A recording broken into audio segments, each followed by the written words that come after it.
La razón por la que decidimos hacer este video es para hablar de un tema muy crítico. Es un tema un poco menos superficial, un tema cuya información aún es opaca en México. Este problema está afectando gravemente a la región de México. Este es el método fracking, o también conocido como fractura hidráulica. Es una técnica que se basa en la inyección a alta presión de agua y químicos tóxicos en pozos, con el fin de extraer hidrocarburos como el petróleo y el gas natural.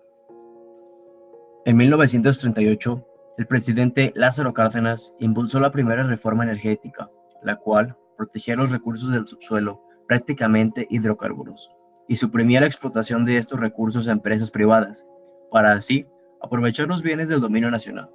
Eso quiere decir que el petróleo era un bien de todos los mexicanos. 75 años después, llega la reforma energética del 2013, la cual cambió los artículos 27 y 28, que eliminan la prohibición del Estado mexicano para ofrecer contratos de explotación, producción y manejo de hidrocarburos. En otras palabras, es una forma de vender nuestras riquezas a empresas extranjeras, empresas como Baker Hughes, Schlumberger y Halliburton de Estados Unidos. Todo esto sin ninguna especie de traba. Gracias a esta reforma, la técnica ha crecido exponencialmente debido a la gran demanda de hidrocarburos, provocando que la mayoría de estas empresas, por no decir todas, operen en el Golfo de México, donde se ven más afectados los siguientes estados: Puebla, con un total de 1,440 pozos, y Veracruz, superándolos con un total de 3,780 pozos. Ahora, dejando a un lado, ¿qué es el fracking? Vamos a enfocarnos en los riesgos que conlleva esta técnica y cuál es la relación de esta técnica con los últimos sismos ocurridos en México. Primero, pasaremos a los riesgos a corto plazo según el Instituto Mexicano para el Desarrollo Comunitario, que indica que entre los problemas que dejará el fracking en las comunidades está la contaminación y el deterioro del suelo, el subsuelo, el aire, el agua, la flora, la fauna, los cultivos y el ganado, fuentes de agua sobreexplotadas, deterioro ambiental irreversible, daños a la salud, a las viviendas y los servicios básicos como el agua potable, profundización de la pobreza, disputas por el territorio, afectación al tejido social y desplazamiento forzado. Australia, Queensland. Jeremy Buckingham prendió fuego a un río para denunciar lo que presenta como una liberación de metano en el agua debido a la fracturación hidráulica. Estados Unidos, Pensilvania. En el norte del centro de Pensilvania, 140 bovinos fueron expuestos a aguas residuales por la fracturación hidráulica cuando se rompió un embalse. Aproximadamente 70 vacas murieron. El resto produjo 11 terneros, de los cuales solo 3 sobrevivieron. Estados Unidos, Filadelfia.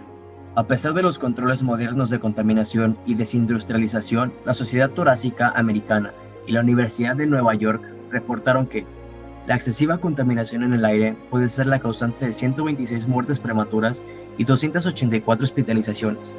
Esto coincide con un nuevo estudio de la Clean Air Task Force, la cual observó estrictamente la contaminación del aire con relación a la fractura hidráulica.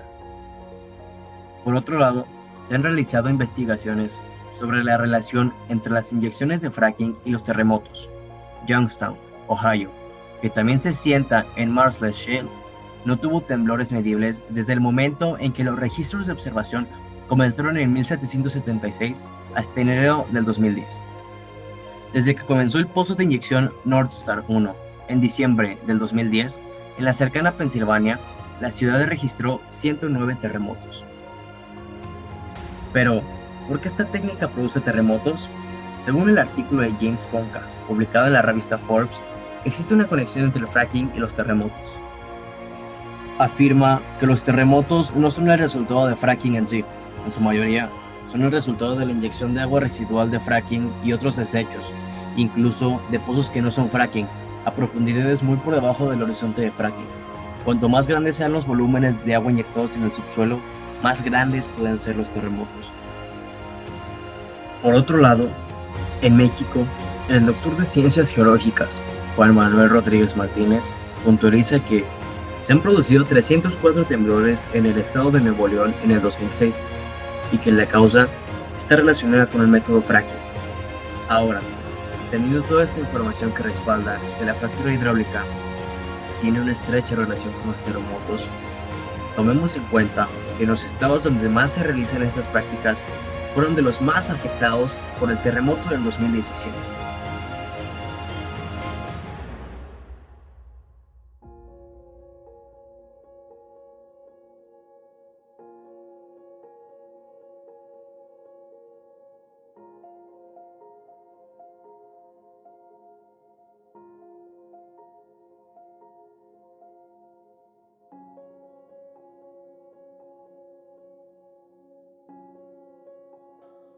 Y por si fuera poco, cada pozo necesita alrededor de 9 a 29 millones de litros de agua.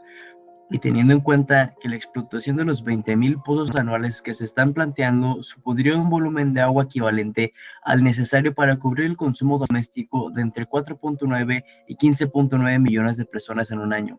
Y ello supondría la disponibilidad del agua potable.